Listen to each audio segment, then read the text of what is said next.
Batman's Batmobile.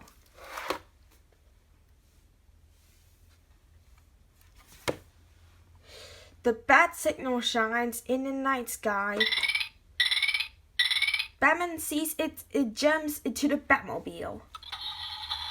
He drives toward Arkham Asylum. When he arrives, he discovers something terrible has happened. The Joker and Mr. Freeze and Firefly have escaped. There's no time to talk. The Batmobile speeds up. Into the night.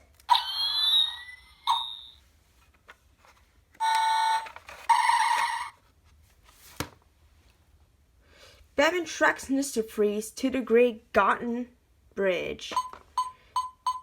There he gets a chilly section. Mr. Freeze tries to escape on his ice cycle. Batman gets chased. He presses a button and the Batmobile releases a high-voltage sound wave. He shatters Mr. Freeze's ice cycle right underneath him. 1 villain captured, 2 to go.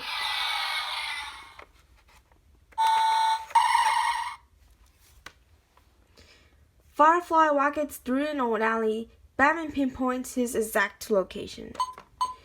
Then he zooms to the scene. Batman switches on the autopilot. To keep the chase going well, he uses his crime-fighting gadgets. When close enough, the Batmobile releases a Batnet. It's not Firefly, but the Joker is still on the move.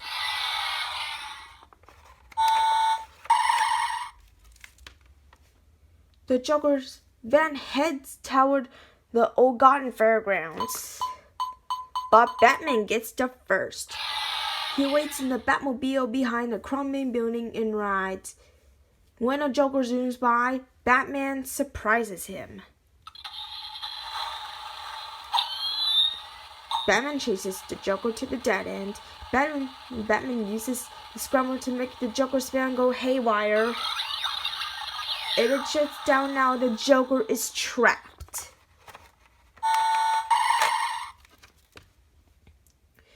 Batman speeds to the Gotham City Police Department. He uses his grapple to lasso the 3 crooks together. The Joker asks, "Are you just going to leave us here?" "Yes. Try not to get too wrapped up in yourself," says Batman, smiling. The Caped Crusader speeds away. Who knows what crime-fighting adventure waits around the next turn?